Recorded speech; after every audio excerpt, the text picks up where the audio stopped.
Assalamualaikum warahmatullahi wabarakatuh, Puan. Waalaikumsalam warahmatullahi wabarakatuh. Saya Nurul Najwa, guru pelatih daripada IPD Kota Baru dan buat PBS di sini selama 2 minggu. Jadi saya ada beberapa soalan dan sesi timbal dengan Puan lah, berkenaan dengan cara pengajaran dan pembelajaran matematik di sekolah ini. Jadi boleh Puan perkenalkan diri Puan dahulu? Okey, terima kasih Nurin. Nama saya Cikgu Ruslaini binti Cik Muhammad Darus. Saya sebagai Ketua Panitia Matematik SK Kedapiah, baru bulan tahun lepas. Okey, pengalaman mengajar 30 tahun. Tahun ni masuk 30 tahun. Sudah lama lah. Jadi saya ada beberapa soalan untuk tanya kepada Puan. Okey, soalan pertama saya, apakah cabaran Puan ketika mengajar subjek matematik? Okey, kalau ikutkan cabaran tu memang banyaklah cabaran. Terutama sekarang ni dengan cabaran, berbagai-bagai cabaran yang dihadapi oleh murid-murid kita pada hari ini. Okey, kalau macam matematik ni, cabaran yang utamanya ialah masalah murid tidak memahami konsep matematik. Contoh darab. Darab tu tambah berulang. Contoh nombor yang darab 4 tambah 4 tambah 4. Tapi murid tu dia tak faham bahawa darab tu melibatkan tambah yang berulang. Okey. Antara lain cabarannya ialah perbezaan tahap penguasaan murid. Macam satu kelas tu ada yang pandai, sederhana, lemah. Jadi murid-murid yang cerdik tu dia macam excited nak belajar sebab dia macam kalau cikgu ajar pun dia cepat dapat ingat apa yang cikgu ajar. Lepas tu kalau yang lemah tu dia memang susah untuk ingat lah. Lepas tu jadi macam cabaran lah, cikgu kena tengok yang ni, tengok berbagai-bagai kumpulan murid dalam kelas tu. Antara lain lagi cabaran ialah murid yang kurang minat terhadap subjek matematik kerana mereka menganggap matematik itu subjek yang susah. Bagi mereka terlalu susah. Macam mereka tak nak berfikir. Macam memang dah dalam otak dia, dalam minda dia set dah matematik tu susah lah belajar matematik. Antara lain lagi kekurangan masa untuk mengulang kaji. Contohnya petang ada pada ain, ada latihan kurikulam. Jadi antara cabaran-cabaran itulah yang cikgu-cikgu matematik hadapi sekarang ni. Banyak cabaran yang soalan saya yang seterusnya, adakah program STEM dilaksanakan di sekolah ini?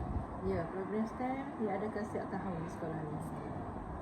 Macam aktiviti tahunan untuk panitia matematik STEM. Okey, STEM di sekolah ni bergabung antara 3 mata pelajaran iaitu matematik, sains dan RBT.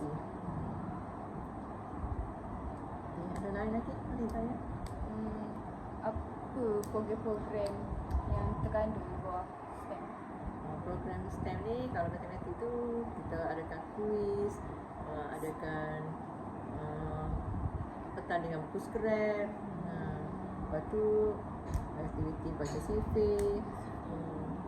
Itulah nanti dia akan ada majlis penutup dan masa hari penutup tu kita akan bagi hadiah lah kepada pelajar-pelajar yang mengambil bahagian. Jadi ini macam salah satu insentif. Inisiatif daripada sekolah lah. Jadi soalan saya yang seterusnya, apakah langkah yang diambil sebagai Puan kan ketua panitia matematik untuk meningkatkan prestasi murid dalam subjek matematik? Untuk meningkat prestasi murid, kita sentiasa mengadakan contohnya kita adakan kelas pemulihan dan bimbingan matematik. Kelas bimbingan ni berterusan lah. Kalau kelas pemulihan tu kita ada program intervensi untuk murid tahun 1, murid yang macam tak kenal huruf, tak kenal nombor, dia tak memahami pangkatan asas lah. Lepas tu untuk tahun 2 dan tahun 3 kita adakan PILAN. PILAN tu untuk program literasi dan numerasi untuk murid-murid yang lemah lah, yang tidak mahir matematik. Satu lagi kita adakan juga program motivasi. Kita panggil penceramah luar ke, ada batting untuk murid-murid supaya mereka minat matematik. banyaklah langkah yang diambil untuk memastikan murid ini minat ambil. Berbagai langkah, berbagai program kami adakan. Jadi soalan saya yang terakhir, apakah bahan bantu mengajar ataupun BBM lah yang sering digunakan oleh guru puan semasa mengajar? Okey. Untuk cikgu-cikgu matematik, memang kita panitia matematik sentiasa bermesyuarat untuk meningkatkan pencapaian matematik dan juga bahan-bahan untuk mengajar. Jadi kalau kita akan gunakan macam-macam lah, macam kalau untuk murid tahap 1 ke apa, lembaran kerja, modul. Lepas tu kita juga ada macam abacus, penimbang. Untuk PMT matematik, kita akan bawa murid-murid ni ke makmal komputer dan di sana kita akan tunjuk PowerPoint, buat aktiviti matematik macam kuis, permainan-permainan, game.